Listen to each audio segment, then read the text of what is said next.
I am doing an unboxing video because I think this is going to not be what I hope it's going to be. Called Hornady about the Auto Charge Pro issues with the red platen and asked them for a replacement part. The guy said, not sure if I can find one, new product, availability, all kind of stuff. I'm like, okay, whatever. I'm cool with that. So this arrived. And Hornady spent $4.05 shipping a component to me for free, so they get kudos for that. I'm a fan of opening from the bottoms on packages.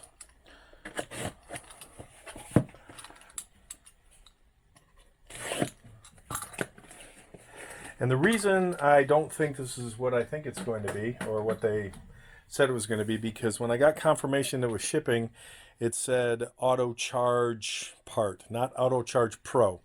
So I'm thinking that between, yeah.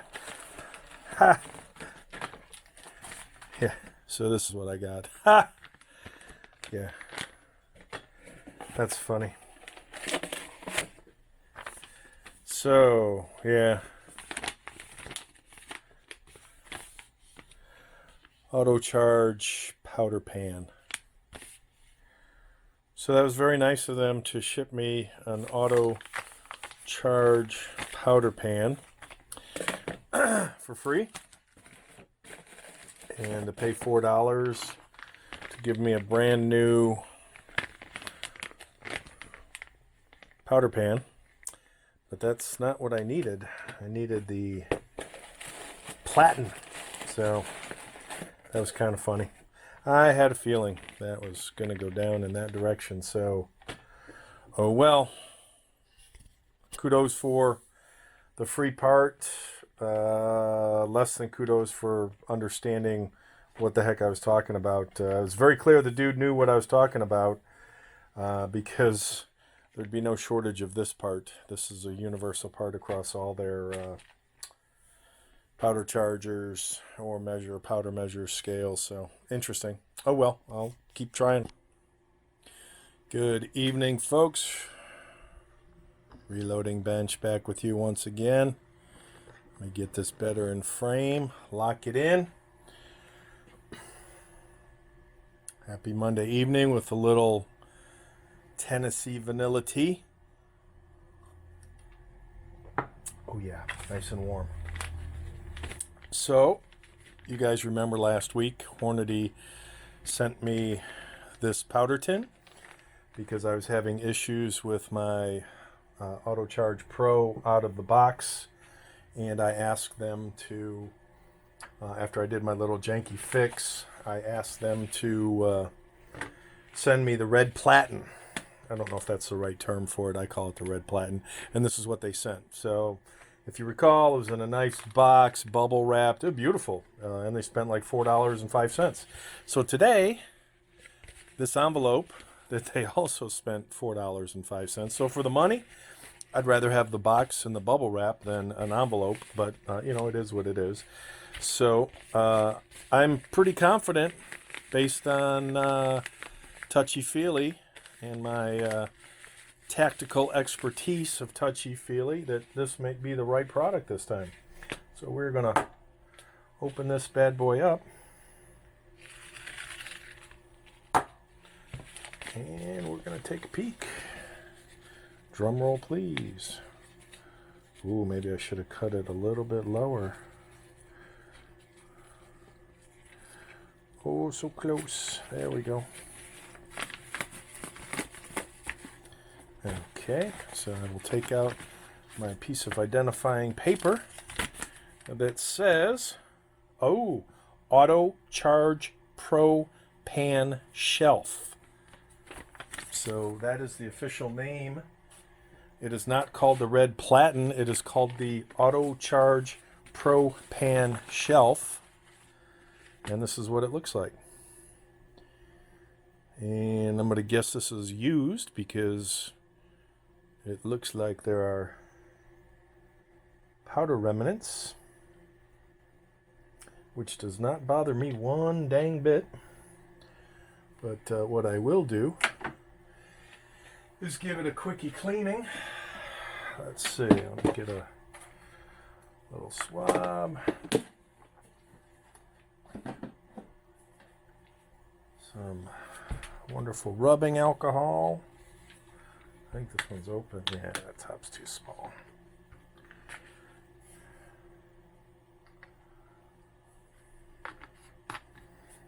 Should always have rubbing alcohol on the bench, in one form or another. That's rubbing for the tummy. Okay, so I don't know if you can make this out. It looks like we're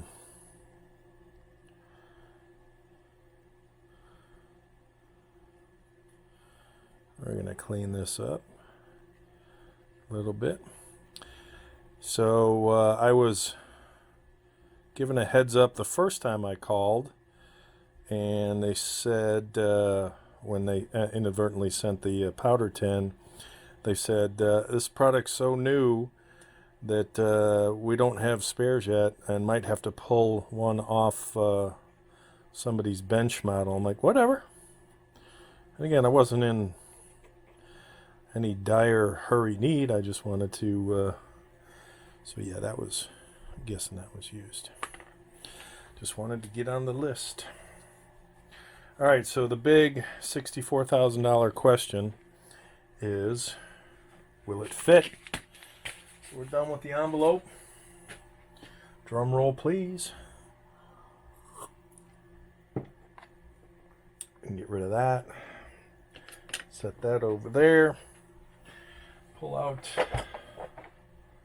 our scale. All right. I picked up a brass version, an RCBS brass version. Okay, so this, it's no longer snug. This one has a number 1 on the bottom. Has a little, I'm guessing that's what it was held onto to print or injection mold. This also has a 1 on the bottom, and let's see how this fits.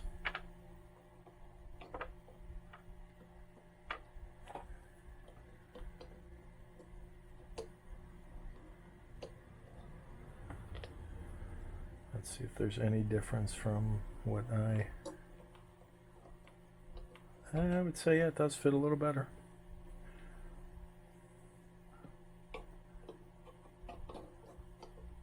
All right, let's turn it on. A little power in the back. Actually, we'll leave it. Let me move this up a little so you can see all the fancy schmancy. So it did 0. Let's pull our weights out to calibrate.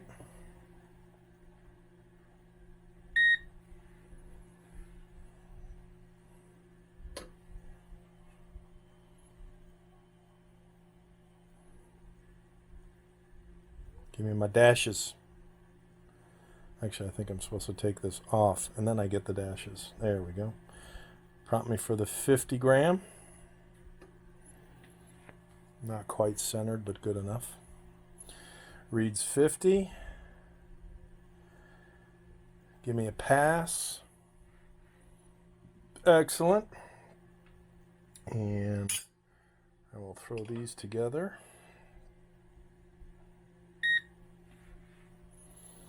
And I've got my fan going in back there, so let me turn that off and let's see if that changes my sensitivity. And we will re-zero that. Yeah, I didn't like that fan. So normally I do not reload or do anything powder related when the fan is on, especially with a scale. But it's quite hot. Okay, so we now have a spare original powder, what do they call it? They called it the Auto Charge Pro pan shelf. So the shelf Now it goes in my bag of spares, and I will put that away for a rainy day, because you never know when you need it. All right, kudos to Hornady for making that right. And I saw, since we're here, and since I have some what I call dummy powder, let me do this. Let me, the equivalent of a trickle. Dun, dun, dun. I saw this on another gentleman's page, site / channel / whatever the right term is. All right, so this is junky powder. And what I'm going to do is, actually, I don't know if this is going to work. How can I trickle this? Yeah, that's not going to work. Never mind. Because I don't want to fill this up with powder to trickle, only to clean it again. But in short, what he said was, after seeing somebody else's video where the only way, once the, I suppose I can go through the motions. He said once the system finished trickling, and then instead of reading the weight, it would say, you know, charge 1, charge 2, charge 3, like all of the chargers do. Same thing with RCBS. I think Lyman's a little bit different in that they show the charge and the weight, but it would say like C-1, C-001. And then folks were saying the only way they could get it back to seeing the weight again was to lift the pan up, so that would reweigh the pan. And this guy found that after it said C01 when it was done dispensing, you just have to hit the dispense again, and it would show the weight of what's on the red shelf. So I thought that was a pretty cool tip. Can't remember his name, so not my original idea, so I'm not claiming it. And I thought it was a nice tip for improving accuracy. So once you're done dispensing, hit dispense again, and you see the weight. Then you don't have to muck with lifting the pan and having it recalibrate. All right, that's it. We're good. Hornady. Nothing bad to say, guys. You came through, and not only came through once, but came through twice. So cheers, and good stuff. That's why I'm a fan, or one of the reasons.